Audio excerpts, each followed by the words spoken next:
ప్రభునందు ప్రియమైన దేవుని బిడ్డలారా, ఈ యూట్యూబ్ ద్వారా ఈ పరిశుద్ధ దినపు ఆరాధనలో ఏకీభవిస్తున్న మీ అందరికీ ప్రభువును రక్షకుడైన యేసుక్రీస్తు వారి ప్రశస్త నామములో మా శుభములు వందనాలు తెలియపరుస్తూ ఉన్నాము. మీ స్థలాల్లో వచ్చి కూర్చున్నట్లయితే ప్రార్థన చేసుకుని ఆరాధనను ప్రారంభించుకుందాం. కళ్ళు మూసుకున్నట్లయితే ప్రార్థన చేద్దాం. కృపగల మా తండ్రి, ఈ శ్రేష్టమైన పరిశుద్ధ దినము నాయన, సమాజంగా మేము ఒక చోట కూడుకోనే పరిస్థితులు లేకపోయినప్పటికీ నాయన, ఇలాగున తండ్రి మీరు ఇచ్చిన ఈ కృపలో మా గృహాలలో ఈ విధముగా కూడి నిన్ను ఆరాధించడానికి మీరు చూపుతున్న కృప కొరకే స్తోత్రాలు. పాటలు పాడుచుండగా మంచి స్వరమనివ్వండి. మీ దాసుని నీ పక్షముగా నిలబడినప్పుడు మీ దాసుని అభిషేకించి మీ దాసుని ముఖాంతరములో నుంచి మీరు మాతో మాట్లాడి మీ నామానికి మహిమను తెచ్చుకునమంటూ ఈ కార్యక్రమంలో ఏకీభవిస్తున్న ప్రతి బిడ్డను బలపరచండి, సిద్ధపరచమంటూ ఈ కార్యక్రమం నీకు మహిమకరంగా మాకు దీవెనకరంగా జరిగించమంటూ సమస్త ఘనత మహిమ ప్రభావాలు మీ నామానికి ఆరోపిస్తూ యేసయ్య ఉన్నత నామములో ప్రార్థిస్తున్నాము తండ్రి, ఆమేన్. ప్రియులారా, ఈ శ్రేష్టమైన సమయంలో దేవుని నామాన్ని మహిమపరుద్దాం. పాస్టర్ గారు వచ్చి పాట పాడుతూ ఉండగా మనందరం కూడా మన ఉన్న స్థలాల్లో కూర్చుని చప్పట్లు కొడుతూ ఏకీభవిస్తూ మనం కూడా కలిసి పాడుతూ ప్రభుని ఆరాధన చేద్దాం. ఈ సమయాన్ని పాస్టర్ గారికి ఇస్తున్నాం. ప్రభు నామమున దేవునికి స్తోత్రములు కలుగునుగాక. ఈ ఉదయకాల సమయము ప్రతి ఒక్కరికి యేసుక్రీస్తు ప్రభు నామములో మా హృదయపూర్వక వందనాలు తెలియచేస్తూ ఉన్నాము. ప్రియులారా, మనందరము కలిసి ఈ ఉదయకాల ఆరాధనలో పాట పాడుచు దేవుని మహిమపరుస్తాం.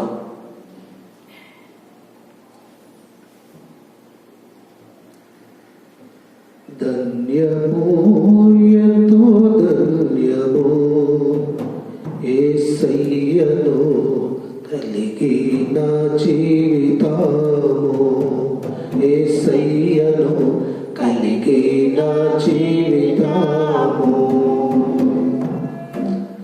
ఇహమందున పరమందున నూరు రెట్లు ఫలముండె, ఇహమందున పరమందున నూరు రెట్లు ఫలముండె. వారి ధన్యులు వారెంతో ధన్యులు, వారి ధన్యులు వారెంతో ధన్యులు. ధన్యమో ఎంతో ధన్యమో యేసయ్యను కలిగిన జీవితము, యేసయ్యను కలిగిన జీవితము. ఎవరి అతిక్రమములు పరిహరించబడును, ఎవరి అతిక్రమములు పరిహరించబడును, ఎవరి పాపములు మన్నించబడును, ఎవరి పాపములు మన్నించబడును. వారి ధన్యులు వారెంతో ధన్యులు, వారి ధన్యులు వారెంతో ధన్యులు. ధన్యమో ఎంతో ధన్యమో యేసయ్యను కలిగిన జీవితము, యేసయ్యను కలిగిన జీవితము. క్రీస్తు యేసుకు సమర్పించు కరములే కరములు, క్రీస్తు యేసుకు సమర్పించు కరములే కరములు. క్రీస్తు యేసు స్వరము విను వీణులే వీణులు, క్రీస్తు యేసు స్వరము విను వీణులే వీణులు. వారి ధన్యులు వారెంతో ధన్యులు, వారి ధన్యులు వారెంతో ధన్యులు. ధన్యమో ఎంతో ధన్యమో యేసయ్యను జీవితాము యేసయ్యను కలిగి నా జీవితాము ప్రభు యేసుని సేవ చేయ పాదములే పాదం ప్రభు యేసుని సేవ చేయ పాదములే పాదం ప్రభుని గూర్చి పాట పాడు పెదవులే పెదవులు ప్రభుని గూర్చి పాట పాడు పెదవులే పెదవులు వారి ధన్యులు వారెంతో ధన్యులు వారి ధన్యులు వారెంతో ధన్యులు ధన్యము ఎంతో ధన్యము యేసయ్యను కలిగి నా జీవితాము యేసయ్యను కలిగి నా జీవితాము ఆత్మలో నిత్యము ఎదుగుచున్నవాడును ఆత్మలో నిత్యము ఎదుగుచున్నవాడును అపవాది తంత్రములు గుర్తించువాడును అపవాది తంత్రములు గుర్తించువాడును వారి ధన్యులు వారెంతో ధన్యులు వారి ధన్యులు వారెంతో ధన్యులు ధన్యము ఎంతో ధన్యము యేసయ్యను కలిగి నా జీవితాము యేసయ్యను కలిగి నా జీవితాము శ్రమల యందు నిలచి పాడుచున్నవాడు శ్రమల యందు నిలచి పాడుచున్నవాడు శత్రుబాణములెల్లా చెదరగొట్టువాడు శత్రుబాణములెల్లా చెదరగొట్టువాడు వారి ధన్యులు వారెంతో ధన్యులు వారి ధన్యులు వారెంతో ధన్యులు ధన్యము ఎంతో ధన్యము యేసయ్యను కలిగి నా జీవితాము యేసయ్యను కలిగి నా జీవితాము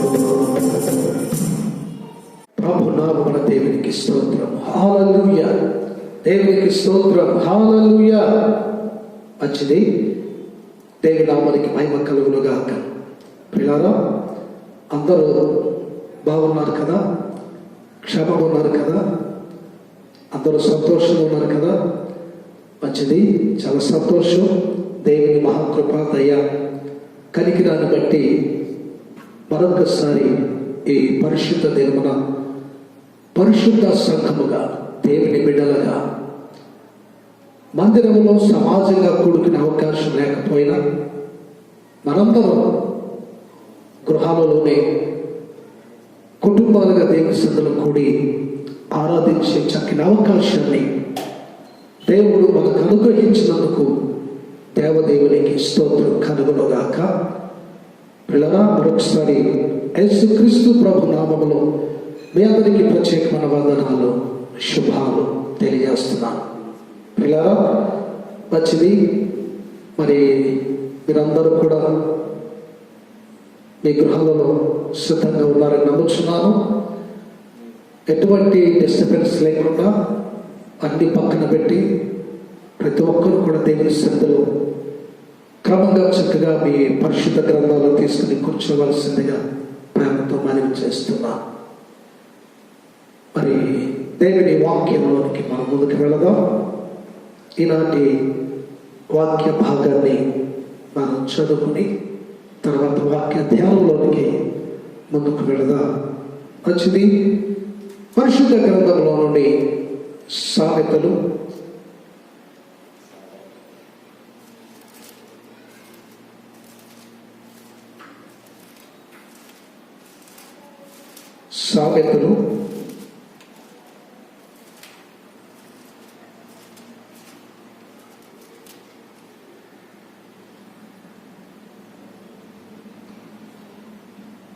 22వ అధ్యాయం 3వ వచనాన్ని చదువుకుందాం. బుద్ధిమంతుడు అపాయము వచ్చుట చూచి దాగును, జ్ఞానము లేనివాడు యోచింపక ఆపదలో పడుదురు.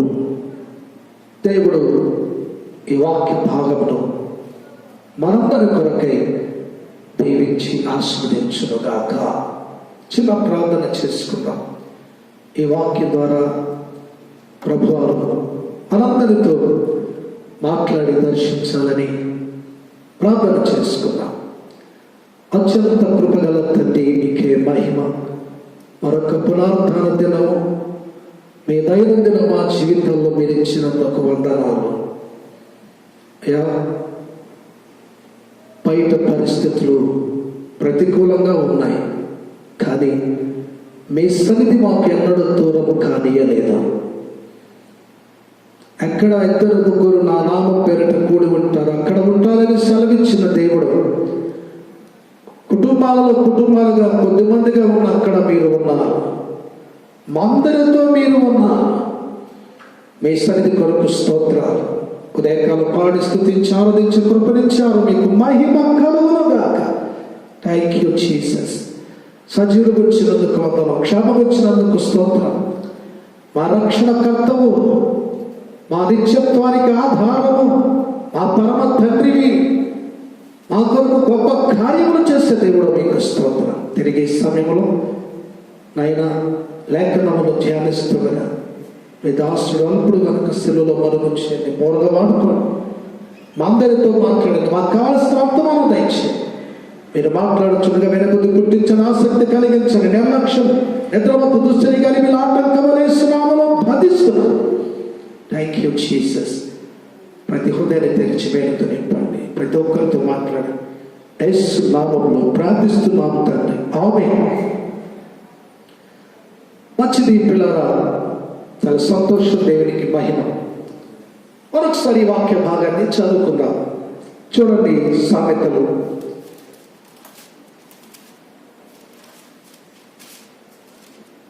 22:3. బుద్ధిమంతుడు అపాయం వచ్చుట చూచి దాగును, జ్ఞానం లేని వారు యోచింపక ఆపదలో పడుదురు. చదవబడిన వాక్యం లేఖలు సెలవిస్తుంది. ఈనాటి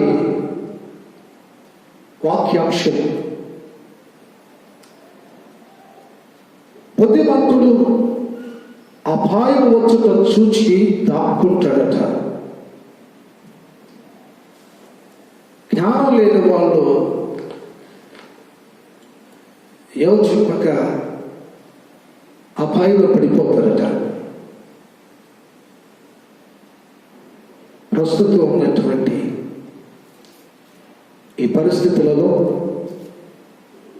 దేవుని బిడ్డలైన మనందరం కూడా ఎలా ఉండాలని దేవుడు కోరుకుంటున్నాడంటే, బుద్ధిమంతులమై అపాయం వచ్చుట చూచి దాక్కోవాలట. ఎందుకు దాక్కోవాలి? మనం క్షేమంగా ఉండాలంటే, మనం బాగుండాలంటే, మనం నశించిపోకుండా ఉండాలంటే దాక్కోవాలి. కొన్ని సమయాల్లో మనం దాగి ఉండవలసిన అవసరం ఉన్నది. అంతే తప్ప కొంతమంది జ్ఞానం లేని వాళ్ళు అపాయం చూసి కూడా ఏమవుతుందిలే, ఏం కాదులే అని వారి సొంత ఆలోచన, వారి తెలివిని బట్టు, వారి బలమును బట్టు, వారి ధనమును బట్టు యోచన చేయకుండా చాలా మంది అపాయంలో పడిపోతున్నారు. ఆ అపాయంలో పడిపోవడం దేవుని చిత్తం కాదు. పౌలు గారు చెప్పారు, అపాయంలో ఉన్నను ఉపాయము లేని వారము కాదు అన్నాడు. నిజమే.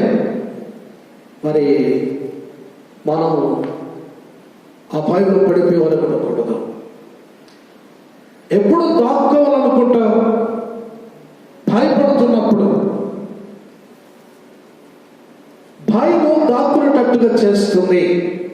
ఏదెన్ తోటలో ఆదాము చెట్ల చాటుకెళ్ళి దాక్కున్నాడు. ఆ భయం వేరే, ఈ భయం వేరే. చెట్ల చాటున దాక్కున్నంత మాత్రాన, పుట్ల చాటున దాక్కున్నంత మాత్రాన మనం కాపాడుకోలేము, శత్రువుల నుంచి తప్పించుకోలేము, అపాయం నుంచి తప్పించుకోలేము. దావీదు భక్తుడు కూడా శ్రమలు వచ్చినప్పుడు, అపాయం ఉన్నప్పుడు ఆయన కూడా పారిపోయి అక్కడక్కడ దాక్కున్నాడు. కానీ ఆయన ఎక్కడ దాగిన అక్కడ ఆయన ఉద్దేశం, ఆయన ఆలోచన ఏంటంటే, ఏదో అడవిలో ఉంటే నేను బాగుంటాను, శత్రువు దొరకకుండా, ఈ ప్రాంతంలో ఉంటే నేను శత్రువు దొరకకుండా క్షేమం ఉంటాను, శత్రువు రాలేడు, అపాయం కలగదు అనే ఉద్దేశం కాదు. కానీ ఆయన ఎక్కడికి వెళ్ళిపోయినా, ఎక్కడ ఉన్నా అక్కడ దేవుని ఆశ్రయించాడు. ఆయన అంటాడు, నా దాగు చోటు నీవే. నిజమే, ఈ లోకంలో కొన్ని స్థలాల్లో దాక్కోవడం ద్వారా కొన్ని పరిస్థితుల నుంచి మనం తప్పించబడతాం. కానీ కొన్ని పరిస్థితుల నుంచి తప్పించుకోలేము. కొన్ని పరిస్థితులలో మనం దాచుకునే పరిస్థితి ఉండదు. ఎటువంటి పరిస్థితుల నుంచైనా సరే తప్పించుకొని, ఏ శత్రువు కంట పడకుండా, ఏ అపాయం రాకుండా మనం సురక్షితంగా కాపాడుకోగలిగిన స్థలం ఏదన్నా ఉందా అంటే ఒకే ఒక స్థలం, అదే దేవుడు. దేవుడు మాత్రమే మనల్ని దాయగలడు, కాయగలడు.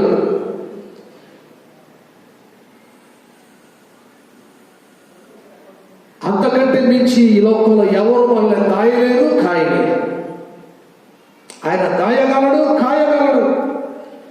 ఆయన ఏదైనా చేయగలడు. ఆయనకు అసాధ్యమైనది ఏదీ లేదు. ఆయన సమస్తము చేయగలిగిన దేవుడు. అందుకే భక్తుడు అన్నాడు, అయ్యా నా తాగు చోటు నీవే.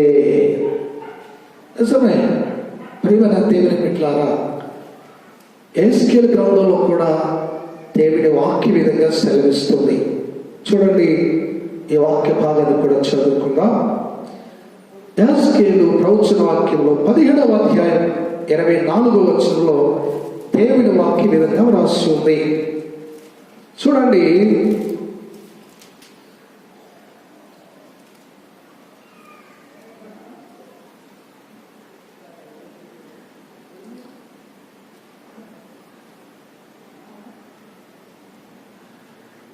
వచనం చదువుతున్నాం. ఇశ్రాయేలు దేశంలోని ఎత్తుగల పర్వతము మీద నేను దానిని నాటగా, అది శాఖలు విడిచి బహుగా ఫలించు శ్రేష్టమైన దేవదారు చెట్టగును. సకల జాతుల పక్షులను దానిలో గూళ్ళు కట్టుకొనును. దాని కొమ్మల నీడను అవి తాగును. మరియు యెహోవానగు నేనే ఘనమైన చెట్టును. దేవి నామానికి మహిమ కలుగును గాక. ఎంత అద్భుతమైనటువంటి గొప్ప మాట ప్రభు అని చెప్పారు. చూడండి, ఎహెజ్కేలుతో ఆయన చెప్తున్నాడు, ఒక ఎత్తైన పర్వతం మీద ఒక చెట్టు నేను నాటాను. దేవదారు వృక్షం, అది శాఖలు విడిచి కొమ్మలు విడిచి బహుగా ఫలించి అది ఎదిగింది చక్కగా. దాని కొమ్మల నీడలో సకల జాతుల పక్షులు నివాసం కట్టుకుంటాయి.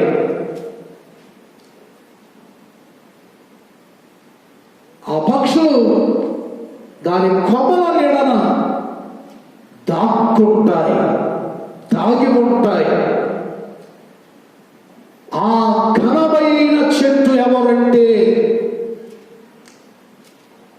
యెహోవాకు నేనే. ఈ మాట ఏం తెలియజేస్తుందంటే, ఎటువంటి ప్రమాదం వచ్చినా, ఎటువంటి శ్రమ వచ్చినా, ఎటువంటి శత్రు వచ్చినా ఆ పరిస్థితుల నుంచి దాచి కాపాడగలిగినటువంటి ఆ రక్షకుడును నేనే, నా ద్వారానే జరిగిందని అంటాడు కదా. సకల జాతుల పక్షులు అంటే మాట యావత్ ప్రపంచంలో ఉన్న ప్రతి ప్రజల గురించి చెబుతున్న మాట అది. ప్రపంచంలో ప్రతి జాతి పక్షులు ఆ చెట్టు నీడలో దాక్కోవచ్చట, అక్కడ నివాసం చేయొచ్చట. అంత ఘనమైన చెట్టు ఆయనే ప్రభువైన యేసుక్రీస్తు వారు. ఆయన ద్వారానే ప్రపంచంలో సర్వ జనాలకు రక్షణ. ఆయనే ప్రపంచంలో ప్రతి జాతి ప్రజలను కాపాడేవాడు, దాచేవాడు, రక్షించేవాడు, విడిపించేవాడు. ఆయనకి అసాధ్యమేది లేదు. ఈ మాట ఏం తెలియజేస్తుందంటే, నన్ను ఆశ్రయించినట్లయితే నా నీడలో దాగి ఉండొచ్చు మీరు. నన్ను ఆశ్రయించినట్లయితే నా నీడలో నివాసం చేయొచ్చు. ఎటువంటి భయం ఉండదు. అక్కడికి ఏ శత్రువు రాలేడు, ఏ అపాయము కీడు రాలేదు. అందుకే యేసు ప్రభు వారు శరీరధారికి లోపలికి వచ్చినప్పుడు ఆయన పిలుపుని మనం చూస్తాం. మత్తయి సువార్తలు 11:8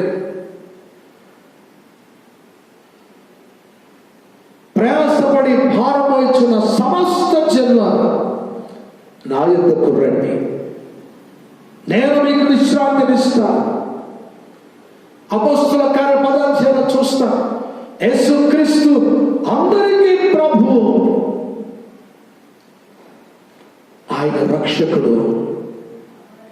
ఆయన కొందరిని రక్షించడానికి రాలేదు ఈ లోకానికి, అందరినీ రక్షించడానికి వచ్చాడు. మనుషుల యొక్క పాప శాపాలను చిడిపించడానికి, కష్ట నష్టాలు చిడిపించడానికి, ఇరుకులు ఇబ్బందులు చిడిపించడానికి, సమస్యలు చిడిపించడానికి, అంతకంటే పైగా నరకం నుంచి విడిపించడానికి, మహిమ కలిగిన నిత్య రాజ్యంలో మనందరినీ చేర్చి అక్కడ మనందరినీ దాచి, అక్కడ మనందరినీ కాచి, అక్కడ మనందరికీ క్షేమము, సంతోషం, సమాధానం, నెమ్మది, ఎంతో ఆనందాన్ని, భయం లేకుండా ధైర్యంగా ప్రభుత్వం ఉండే గొప్ప భాగ్యం ఇవ్వడానికే ప్రభు శరీరధారికి లోకానికి వచ్చాడు. ఆయనే ఘనమైన చెట్టు. ఆయన ద్వారానే మనకి రక్షణ. ఏ నామమున రక్షణ లేదు కానీ ఈ నామమునే రక్షణ కలదని బైబిల్ చెప్తా ఉంది. నిజమే ప్రియులారా, మరి ఈ రోజున అటువంటి ప్రభువును నమ్ముకున్నాం, రక్షణ పొందుకున్నాం, ఆయన రాజ్యం కొరకు మనం సిద్ధపరచుకుంటున్నాం, ఎదురు చూస్తున్నాం, కనిపెడుతున్నాం. కానీ ఈనాడు ఉన్న పరిస్థితులు చాలా భయంకరంగా ఉన్నాయి. ఇలాంటి పరిస్థితులలో కరోనా వైరస్ ఎక్కడుందో తెలియదు, ఎవరికుందో తెలియదు. దాని నుంచి మనం తప్పించుకోవాలి. అది మన దగ్గర రాకుండా మనం దాచబడాలి, కాయబడాలి. 102 కీర్తనలు చూస్తాం. ఇశ్రాయేలును కాపాడువాడు కునుకడు, నిద్రపోడు. ఒక్క వైరస్ కాదు, అంతకంటే భయంకర ఏ పరిస్థితి నుంచి అయినా సరే మనల్ని దాచి కాచే దేవుడు మన ప్రభువా. దేవునికి స్తోత్రం కలుగునుగాక. అటువంటి గొప్ప దేవుని మనం కలిగి ఉన్నాం. ధన్యులు. అందుకే బైబిల్ అంటుంది, యెహోవాను దేవుడుగా గల జనులు ధన్యులు. నిజమైన పిల్లారా, అటువంటి గొప్ప ధన్యత ప్రభు మనకి ఇచ్చారు. ఈరోజు పిల్లారా, మనిషి బ్రతకడానికి నిత్యావసరాలన్నీ కావాలి. నీళ్లు కావాలి, పాలు కావాలి, మరి ఆహార వస్తువులు కావాలి, కూరగాయలు కావాలి, ఇవన్నీ కావాల్సిందే. ఇప్పుడు ఎన్ని జాగ్రత్తలు తీసుకుంటున్నారు కరోనా గురించి. మాస్కులు పెట్టుకుంటున్నాం, దూరాన్ని పాటిస్తూ ఉన్నాం, ఇళ్లలోనే ఉంటున్నాం. గవర్నమెంట్లు మన కోసం ఇంకెన్నో జాగ్రత్తలు తీసుకుంటున్నారు మన క్షేమం కొరకు. చాలా మంచిది, సంతోషమే. అయినా మనకు డౌట్ ఏంటంటే, ఇప్పుడు ఇది ఎవరికి ఉందో తెలియదు. కూరగాయలు కొందామంటే కూరగాయలు కొందేమో, పాల ప్యాకెట్లు కొందామంటే పాల ప్యాకెట్లు కొందేమో, నీళ్లు కొందామంటే నీళ్లు తెచ్చే వరకు ఉందేమో, ఆహార వస్తువులకు వెళితే అది పట్టుకున్న వాళ్ళు కొందేమో. ఎందుకంటే ఏది ఆ వైరస్ ఏది పట్టుకుంటుంది క్షణంలో అని వచ్చేస్తాట. వస్తువు మీదకి వచ్చింది, బట్టల మీదకి వచ్చింది, మనుషుల మీదకి వచ్చింది, దేని మీదకైనా వచ్చేస్తుంది, తాకితే చాలు. ఇలాంటప్పుడు మరి దాని నుంచి ఎలా తప్పించుకోగలం, ఎలా దాక్కోగలం? ఇంట్లో దాక్కుంటే రాకుండా ఉండదా అంటే ఏ వస్తువుని బట్టి ఏమొచ్చిందో, ఒకరికొకరు దూరం ఉన్నామన్నా సరే ఇంకొక కారణం బట్టి వచ్చిందేమో. ఒక్క వైరస్ ఎంత భయపడే పరిస్థితులు ఇంకా రాబోతున్న కాలంలో ఇంకా భయంకర పరిస్థితులు రాబోతున్నాయి. దీనికే తట్టుకోలేకపోతున్నాం, ఇంకా రాబోయే వాటిని ఎలా తట్టుకోగలుగుతామండి? కనుక పాపము నుంచి మనం దాయపడాలి, పరిస్థితుల నుంచి దాయపడాలి. క్షేమంగా ఉండాలంటే ఒకటే మార్గం, దేవుడే. దేవుడు తప్ప ఇంకేది లేదు. ఆ దేవుని వల్ల మనం ఎలా దాచుకోగలం? దాని గురించి కొన్ని విషయాలు జ్ఞాపకం చేసిన తర్వాత ప్రార్థన ఆశీర్వాదాలతో ముగించుకుందాం. గమనించండి ప్రియులారా, పరిశుద్ధ గ్రంథంలో ఒక మాట జ్ఞాపకం చేస్తాను. మార్కు సువార్త 4:32.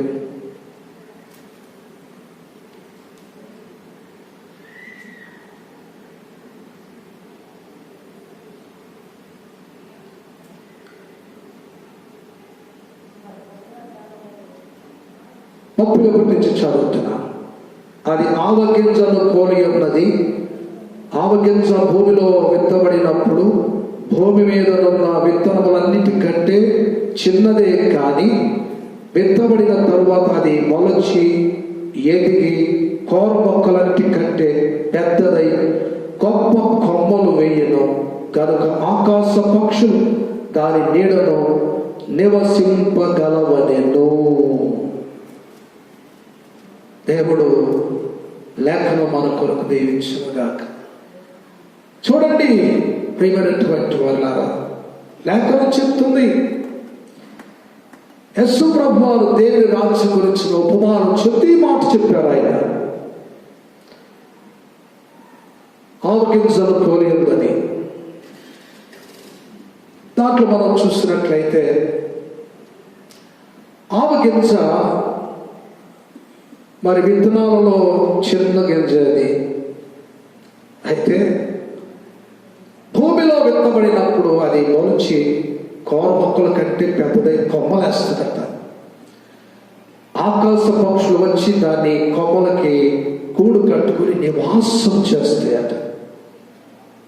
నిజమే. ఆవగింజ దేనికి సాదృశ్యం అంటే విశ్వాసానికి. అయితే మరి విశ్వాసము ఆవగింజలాగా చిన్నదే, కానీ అది ఎదిగి కోరమొక్కలు కట్టు పెద్దగా కొమ్మలేస్తే అక్కడ నివాసం కట్టుకుని అంటారు పక్షులు. నిజమే పిల్లరా, ఎలాగో దేవులో మనం దాగి ఉండగలం? విశ్వాసం ద్వారా. ఒక భక్తుడు నోవాహు అనగానే మనందరికీ తెలుసు, జలప్రళయం. జలప్రళయంలో భూలోకమంతా కూడా మునిగిపోయింది. కురిసిపోయింది. 40 దినాలు ప్రచండమైనటువంటి వర్షం. ఎత్తైన పర్వతాలన్నీ కూడా మునిగిపోయినాయి.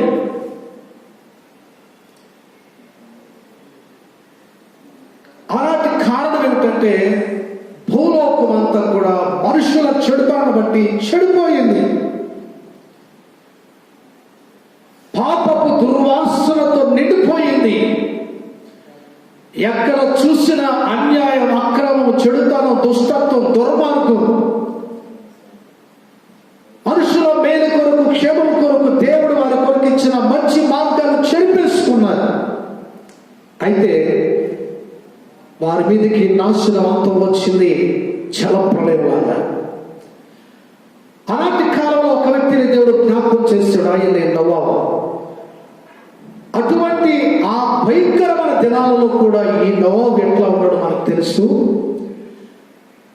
నిందారహితుడిగా ఉన్నాడు, దేవునితో నడుస్తున్నాడు, దేవుని దృష్టికి నీతిమంతుడిగా ఉన్నాడు. ఆ నోవహు కుటుంబాన్ని దేవుడు కాపాడి భయంకరమైన చెడుతున్న మునిగి లోకంలో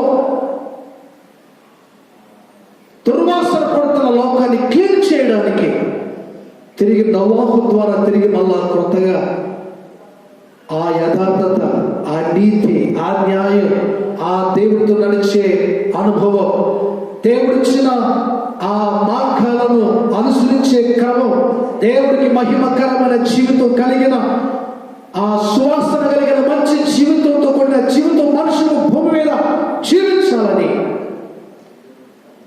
నోవహుతో దేవుడు మాట్లాడాడు. ఒక వాడను తయారు చేసుకోమన్నాడు. దేవుడు చెప్పినట్టుగా నోవహు వాడను తయారు చేశాడు. ఓడలోకి వెళ్ళాడు. ప్రతి జంతువులు, పురుగులు, పక్షులు జతలుగా అందులోకి వెళ్ళినాయి. ఆహారం అంతా సమకూర్చబడింది. దేవుడు చెప్పిన టైంకి లోపలికి వెళ్ళిపోయాడు. ఓడ తలుపు వేయబడింది. వర్షం స్టార్ట్ అయింది. 40 దినాలు మొత్తం మునిగిపోయినాయి. అంత నశించిపోయారు. అయినా కనికర కలిగిన దేవుడు ఆ రోజుల్లో కూడా వారు చెడుతనం ఉన్న, పాపముల ఉన్న నశించబడుస్తోంది. దేవుడు వారితో మాట్లాడాడు. నోవహు ద్వారా, ఆత్మ ద్వారా వారు తెలుసుకుని ఆ చెడును విడిచిపెట్టి మనసు మార్చుకుని వచ్చే ప్రమాదం తప్పించుకోవడానికి రక్షణ ఒక వాడను కాబట్టి అందులోకి వచ్చి తప్పించబడతారు. దేవుడు వారికి అవకాశం ఇచ్చిన వారు నమ్మక మూర్ఖించి అవిశ్వాసంతో లోక ప్రకారమైన జీవితంలో వారు మునిగిపోయి ఉన్నారు, నశించిపోయారు. ఆ జలప్రళయంలో దేవుడు నోవహును వాడులో దాచి కుటుంబాన్ని కాచి ఆ జలప్రళయం తర్వాత తిరిగి బయటకు తీసుకొచ్చి ఆ నోవహు ద్వారా తిరిగి రోజున ప్రపంచమంతా కూడా మనుషులను దేవుడు అభివృద్ధి చేశాడు. జంతువులను అభివృద్ధి చేశాడు, పక్షులను, అన్నిటిని జీవరాశులను అభివృద్ధి చేశాడు. నిజమే, ఆ జలప్రళయం మునిగిపోకుండా, నశించిపోకుండా వాడలో దేవుడు దాచాడు, కాచాడు. కారణం ఏంటంటే నోవహు దేవుని నమ్మాడు, దేవుడు మాట లోబడ్డాడు, దేవుడు సెలవిచ్చిన ప్రకారంగా ఓడను కట్టాడు. దానికి తన కుటుంబం సహకరించింది. అందరూ ప్రయాసపడ్డారు. దేవుడు చెప్పినట్టుగా చేశాడు గనక దేవుడు నోవహును ఓడలో దాచాడు. ఇంకొక వ్యక్తిని జ్ఞాపకం చేస్తాం. ఏలియా 1 రాజు గ్రంథంలో చూస్తాం. 17వ అధ్యాయంలో అహాబు రాజు పరిపాలన కాలంలో ఒక భయంకరమైన కరువు వచ్చింది. ఆ కరువు కాలంలో ఏలియాను దేవుడు దాచాడు, కాచాడు. అలాంటి ఆ కరువు కారణం ఏమిటంటే మనుషుల అతిక్రమాలే. దేవునికి ఇవ్వాల్సిన మహిమను దేవునికి ఇవ్వకుండా దేవునికి విరుద్ధమైన వాటిని కనపరుస్తూ దేవుని మార్గం నుంచి తొలగిపోయి దేవునికి విరుద్ధమైన మార్గంలోకి వెళ్ళిపోయి దేవునికి ఎంత అవమానంగా విరుద్ధంగా బ్రతుకుతున్న దినాలలో, 2 రకాల జీవితంతో ఉన్న దినాలలో దేవుడు మాట్లాడిన వారు అవిధేయులై లోబడక ఇష్టానుసారంగా బ్రతుకుతున్నప్పుడు వారిని బుద్ధి చెప్పి సరిచేయడానికి ఆనాటి కాలంలో భూమి మీద బైబిల్ చెప్తుంది 3.5 సంవత్సరాలు వర్షం, మంచు లేదు. శత్రువులకి, పక్షులకి, మనుషులకి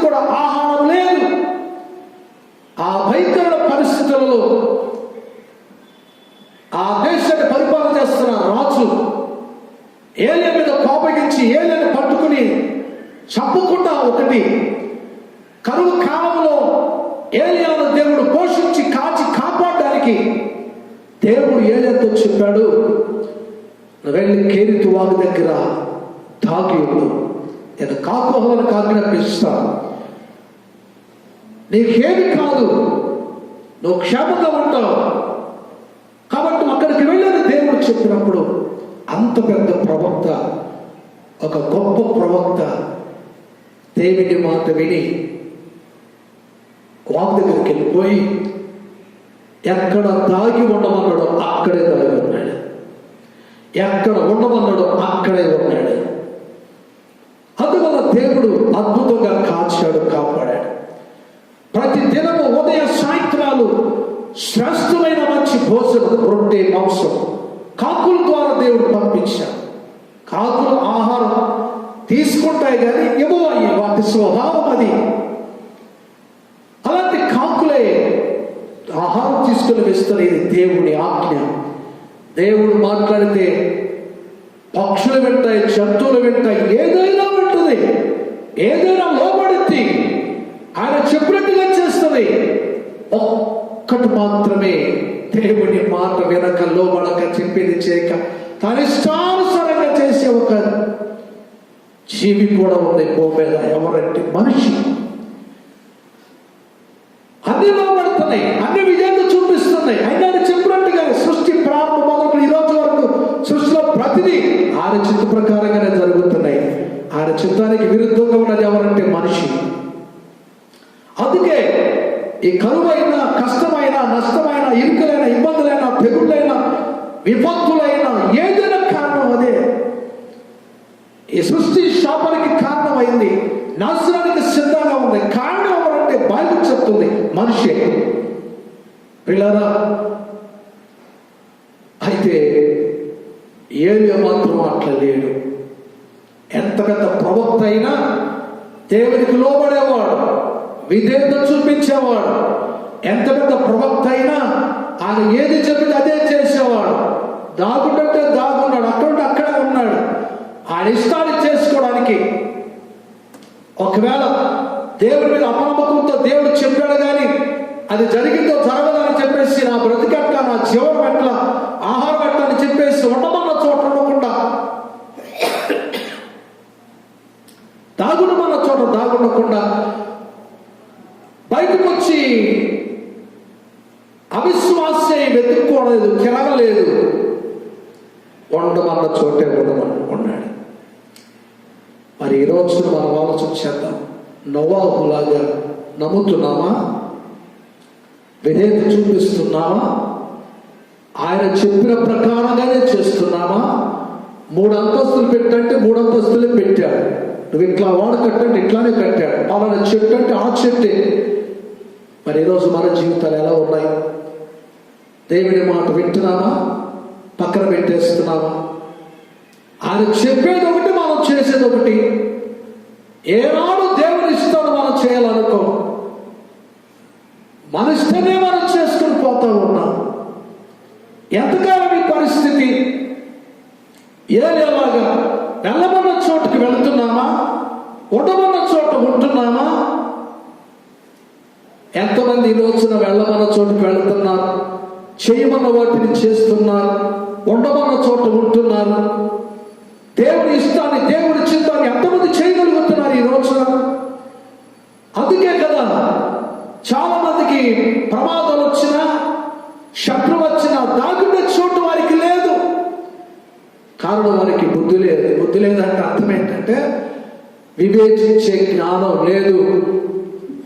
వివేచన అంటే నేను ఎలా ఉండాలి, ఏం చేయాలి, ఏం చేస్తే మంచిది, ఎలా ఉంటే మంచిది, ఏ మార్గం మంచిది,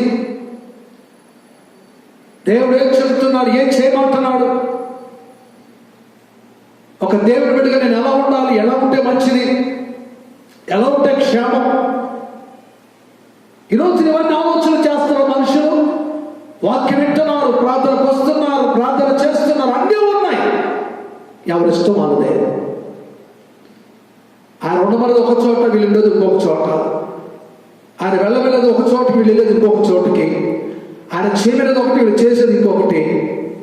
అందుకే ఈ రోజున మనిషికి ప్రమాదాలు వచ్చిన, పరిస్థితులు వచ్చిన ఒక దాపు చోటు లేక భయపడి, కలవరపడి, కంగారు పడి పరుగులు పెడుతున్నాడు. ఎంత దూరం పారిపోతుందో, ఎవరు కాపాడుతారు నిన్ను, ఎవరు రక్షిస్తారు నిన్ను? భక్తుడు అన్నాడు బైబిల్లో, దేవుని కంటే క్షేమాధారం ఏది నాకు లేదు. ఈ భయంకరమైన లోకంలో మనిషికి క్షేమాధారం ఏదన్నా ఉందంటే దేవుడు తప్ప క్షేమాధారం ఏది లేదు. ఎక్కడికి వెళ్ళి దాక్కుని అక్కడి నుంచి తిరిగి తీసుకొస్తాడు కిందకు. ఒకసారి ఒక చోట భక్తుడు ద్వారా అన్నాడు, ఆకాశ నక్షత్రాల్లో నివాసం కట్టుకుని అక్కడి నుంచి కింద తీసుకొస్తాను అన్నాడు. ప్రమాదాలు చూసి, విపత్తులు చూసి ఎక్కడికి వెళ్ళి దాక్కుంటావు, ఎక్కడ సంక్షేమం ఉంటావు, ఎక్కడ సురక్షితంగా ఉండగలవు? దేవుని మాటను విడిచిపెట్టి, దేవుని మాటను పక్కన పెట్టి, దేవుని బిడ్డలను ఆలోచన చేయండి. మనం ఎక్కడున్నా ఏం కాదు, దేవుడు మనతో ఉంటే, ఆయన మనం దాచిపెడితే, ఆయన మనం కాచితే ఎక్కడున్నా ఏం కాదు. 91వ కీర్తన ఎంత అద్భుతమైన వాగ్దానం. ఒక ప్రక్కన 1000 మంది కూలిపడినా, నీ కుడి ప్రక్కన 10,000 మంది కూలిపడినా అపాయముడి అందుకు రాదు, ఏ తెగులు నీ గుడారము సమీపించదు. ఎవరి కోసం ఈ వాగ్దానాలన్నీ? ఎవరి కోసం ఆయన ఒక దాగు చోటుగా మన కోసం మారాడు? వాళ్ళని కాయడానికి, కాపాడడానికి దేవుడే మనిషిగా మారి లోకానికి వచ్చి ఎవరి కాలంలో సెలవునెక్కి ఎవరు చేరి త్యాగం, ఎవరు చూపిన ప్రేమను చూపించాడు. అంతకంటే నిన్ను కాపాడేవారు ఎవరున్నా, అంతకంటే నిన్ను ప్రేమించేవారు ఎవరున్నా, నీకోసం ప్రాణం పెట్టగలిగిన వారు ఎవరన్నా ఉన్నారా? బైబిల్ అంటుంది, మంచివారి కొరకు సైతం ప్రాణం పెట్టడం అనేది, చెడ్డోళ్ళ కోసం ఎవరు ప్రాణం పెడతారు? నిజమే. బైబిల్ అంటుంది, లోకంలో నీతిమంతుడు లేడు, ఒక్కడు లేడు, అందరూ పాపము చేసి దేవుడు అనుగ్రహించే మహిమ పొందలేకపోతున్నా. అటువంటి స్థితిలో ఉన్న మానవుడు ప్రేమించి మన కొరకు పరమడిచి లోకానికి దీనుడిగా దిగి వచ్చాడు ఆయన. ఎవరు చేస్తారు? కన్న తల్లిదండ్రుల కోసం ప్రాణం పెట్టగలరా? ఎవరు చేరి త్యాగం ఆయన చేశారు, ఎవరు చూపిన ప్రేమను చూపించారు. ఆయన మన దాగు చోటు, ఆయన మన కాచేవాడు, కాపాడేవాడు ప్రతి పరిస్థితి నుంచి కూడా. అయితే మరి మనం ఏం చేయాలి? ఒకటే, ఆయన నమ్మాలి, ఆయనకు లోబడాలి, ఆయనకు విధేయత చూపించాలి, ఆయన ఇష్టాన్ని, ఆయన చిత్తాన్ని చేయాలి. ఆయన ఏది చెబుతాడో అదే చేయాలి. ఆయన చెప్పినప్పుడు శ్రద్ధగా వినాలి. చాలా మందికి వినే స్వభావం ఉండదు. చాలా మంది దేవుని సన్నిధికి వస్తారు, వాక్యం వినే టైంకి ఏదో శోధనలు పడిపోతూ ఉంటారు. కొంతమంది నిద్రపోతారు, కొంతమంది ఏ పక్కనతో మాట్లాడుతూ ఉంటారు, కొంతమంది బయటకు అటు తిరుగుతూ ఉంటారు. ఇదొక నిర్లక్ష్యం. నోవాహు దేవుడు మాట్లాడుతుంటే శ్రద్ధగా విన్నాడు. ఏలియా దేవుడు మాట్లాడుతుంటే శ్రద్ధగా విన్నాడు. నీకు వినే స్వభావం ఉందా?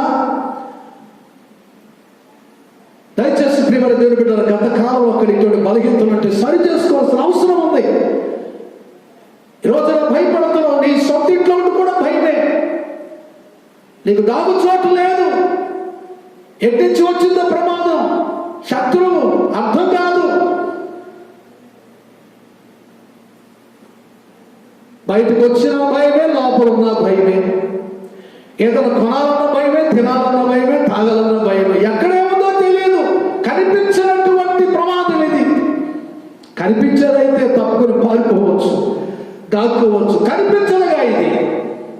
అటువంటి పరిస్థితులు ఈ రోజు ఉన్నాయి.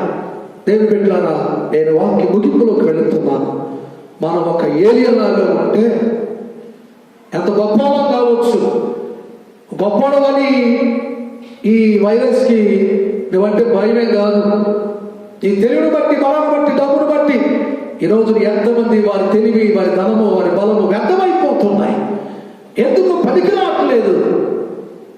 కనుక ఈ లోకంలో ఏది క్షేమాధారం కాదు. నీ నమ్మకం దేవుని మీద ఉండాలి, లోకం మీద కాదు, లోక సంబంధమైన వాటి మీద కాదు.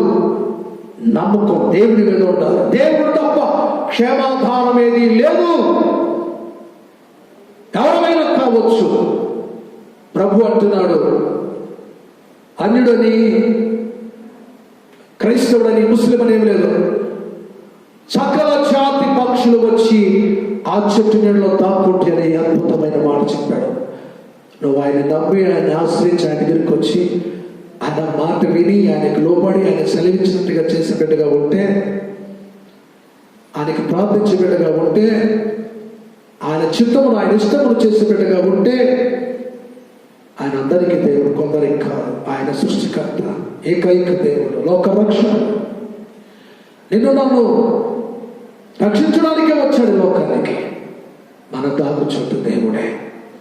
దేవుని బిడ్డలారా, మరి ఏలియా లాంటి జీవితం, నోవాహు లాంటి జీవితం మనం కలిగి ఉంటే వారిని దాచి కాచిన దేవుడు ఈనాటి పరిస్థితులు, అయ్యో డ్యూటీస్ లేవు కదా, జీతాలు లేవు కదా, ఎలాగా మేము ఈ పరిస్థితుల్లో అని చింతించాల్సిన అవసరం లేదు. కరువు కాలంలో సారపతి విధవరాలని కొంచెం పిండితో కొంచెం పిండితో పోషించి, సంరక్షించి, కాచి దాచిన దేవుడు ఆ కరువు నుంచి దాచాడు, కాచాడు. ఎందరో బాధపడ్డారు, ఆమె మాత్రం చక్కగా ప్రతిరోజు రొట్టె చేసుకుంది. ఒక దైవజనుడి కాంతి తెచ్చింది, దైవజనుడి మాట నమ్మింది, ఆయన చెప్పినట్టు చేసింది. ఈరోజు నీ దైవజనుడి మాటను వింటున్నావా, నమ్ముతున్నావా, లోబడుతున్నావా, చెప్పినట్టు చేస్తున్నావా? దేవునికి అసాధ్యమని ఏది లేదు. ఆయన అద్భుతాలు చేసే దేవుడు, ఆశ్చర్యం చేసే దేవుడు, శూన్యములో లేని వాటిని ఉన్నట్టుగా పిలవగలిగిన దేవుడు, నీ కొరకు ఏదైనా చేయగలడు. సంసోను శత్రువులతో యుద్ధం చేసి అలసిపోయి దాహంతో చనిపోయే పరిస్థితి వచ్చి బలపెడితే అప్పుడుకప్పుడు అక్కడ నీటి మొక్కను దేవుడు పుట్టించాడు. ప్రియులరా, ఎంత గొప్ప అద్భుతం. కాబట్టి ప్రియులరా, దేవుని వాక్యం సెలవించినట్లుగా కరువు కాలంలో ఏలియాను కాకులతో పోషించిన దేవుడు, ఇశ్రాయేలు ప్రజలు అరణ్యంలో 40 సంవత్సరాలు ఆకాశం నుంచి మన్నాని ఆహారం నుంచి పోషించాడు. దాహం వేస్తే నీళ్ళ కోసం బండను చీల్చి నీళ్ళనిచ్చాడు. అవన్నీ కేవలం ఒక చరిత్ర కాదు, ఏదో విండి చాలా బాగుంది, అద్భుతంగా దేవుడు గొప్ప కార్యం, అది కాదు. ఈ రోజు కూడా నీ నా జీవితంలో అటువంటి అద్భుతాలు మన అవసరాన్ని బట్టి, పరిస్థితి బట్టి మన కొరకు చేయగలిగిన గొప్ప దేవుడు. కాబట్టి ఈ భయంకర పరిస్థితుల్లో నిన్ను దాచి కాచి కాపాడగలిగిన దేవుడు. అప్పుడు దేవుడు బిడ్డలారా, కానీ మనం ఎలా ఉండాలి, మనం ఎలా ఉండాలి, ఈరోజు ఎలా ఉంటున్నాం ఒకసారి మనం పరీక్షించుకుందాం. దేవుని ఇష్టాన్ని మనం చేస్తున్నామా, దేవుని చిత్తాన్ని చేస్తున్నామా, దేవుని మాట శ్రద్ధగా వింటున్నామా, దేవుని మాట నమ్ముతున్నామా, ఆయన చేయమని చేస్తున్నామా, చేయొద్దని కూడా చేస్తున్నామా, వెళ్ళమన్న మార్గంలో వెళుతున్నావా, ఉండమన్న చోట ఉంటున్నావా, ఎలా ఉన్నాయి మన జీవితాలు? దయచేసి ఒకవేళ ఏలియా లాంటి ఆ జీవితం లేకపోతే, నోవాహు లాంటి జీవితం లేక దయతో నన్ను క్షమించినావు, కనికరించు, వారిని దాచినావు, కాచినావు, కాపాడినావు. మమ్మల్ని కూడా జ్ఞాపకం చేసుకోనండి. మేము కూడా ఇక్కడి నుంచి మీ మాట వింటామయ్యా, మేము నమ్ముతామయ్యా. మా నమ్మకం ఒక మీద కాదు. ఇంతవరకు డబ్బు నమ్ముకున్నామేమో, మనుషులు నమ్ముకున్నామేమో, అధికారులు నమ్ముకున్నామేమో, లోకసమైనటువంటి ఆధారాలు నమ్ముకున్నామేమో.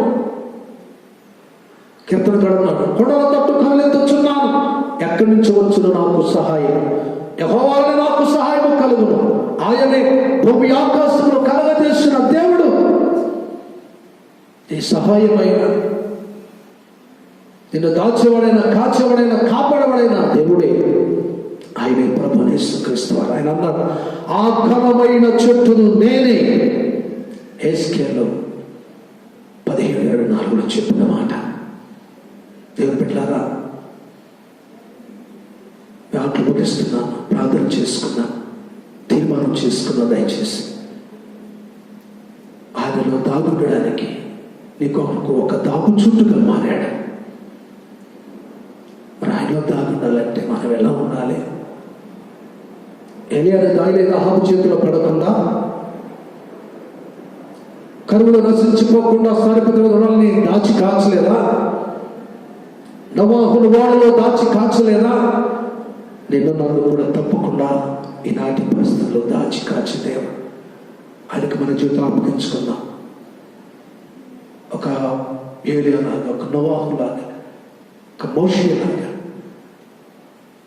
ఆయన స్వరం వినడానికి, ఆయన మాట వినడానికి, ఆయన నమ్మడానికి, ఆయన ఇష్టం, ఆయన చిత్తం చేయడానికి, ఆయనకు లోపడడానికి, విధేయత కలగడానికి, ఆయన చేయమనయే చేయడానికి, వెళ్ళమన దారిలో నడవడానికి, ఉండమన చోట ఉండడానికి తీర్మానం చేసుకున్నాం, ప్రార్థన చేసుకున్నాం.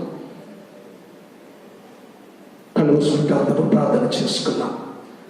మహాకరుడు అయిన మా గొప్ప దేవ, మీ పరిశుద్ధ నామానికి స్తోత్రం. మరొకసారి ప్రార్థిస్తాను. ఈ పరిశుద్ధ దినం ఉదయకాల ఆరాధనలో మాకు తోడుగా ఉన్నారు. పాటల స్థుతుల్లో, వాక్యంలో, ప్రార్థన మాత్రం స్తోత్రం.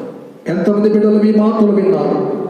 మీ మాటల ద్వారా వారి జీవితాలు కట్టండి అయ్యా. మీ సన్నిధిలో వారిని దాయండి. మీ సంఘములో, మీ నామములో వారిని కాయండి. ఎటువంటి ప్రమాదం, ఎటువంటి శత్రు, ఎటువంటి తెగులు, ఎటువంటి పాపం బిడ్డలు పట్టుకోకుండా, ముట్టుకోకుండా మీరు అక్కడ పై వచ్చే వరకు, మీ రాజ్యం వచ్చే వరకు, మీ పిలుపు వచ్చే వరకు ప్రతి ఒక్కరిని మీ కృపలో భద్రపరచండి నాయన. మీ కొరకు సిద్ధపరచండి. మనుషులు కనుక మా జీవితంలో బలహీనత లోపల ఉంటే క్షమించి కనికరించండి. సరి చేసుకున్న ఒక భక్తుడైన ఏలియా వలె, నోవాహు వలె, మోషే వలె మేమందరూ మీ స్థితిలో జీవించడానికి కృప దయచేయమని మీకే మహిమ చెల్లిస్తూ మా ప్రభువు రక్షకుడైన యేసుక్రీస్తు నామములో మీకు ఎంతో ప్రార్థిస్తాం. ప్రత్యేకంగా మా దేశాన్ని, ప్రపంచ దేశాలను కరోనా వైరస్ జుడిపించమని, వైరస్ లయపరచమని, ప్రపంచ దేశాన్ని రక్షించమని, మీ రాజ్యం కొరకు సిద్ధపరచమని మీకు మహిమ చెల్లిస్తూ మా ప్రభు రక్షకుడైన యేసుక్రీస్తు వారి శ్రేష్టమైన నామములో మీకు ఎంతో ప్రార్థించి వేడుకుంటున్నాం తండ్రి. ఆమేన్. ఆశీర్వాదం.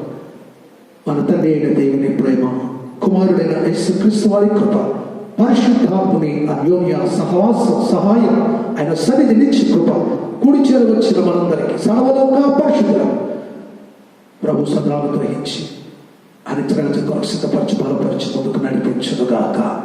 ఆమేన్. యేసు రక్తమే చేయి, యేసు రక్తమే చేయి, యేసు నామములో సంపూర్ణ విజయం, అపవాది కొట్టనంత నాశనం తండ్రి మీ కార్యం నిరంతరము జయము కలుగునుగాక. ఆమేన్. God bless you. దేవుడు మిమ్మల్ని అందరినీ దీవించునుగాక. ఆమేన్.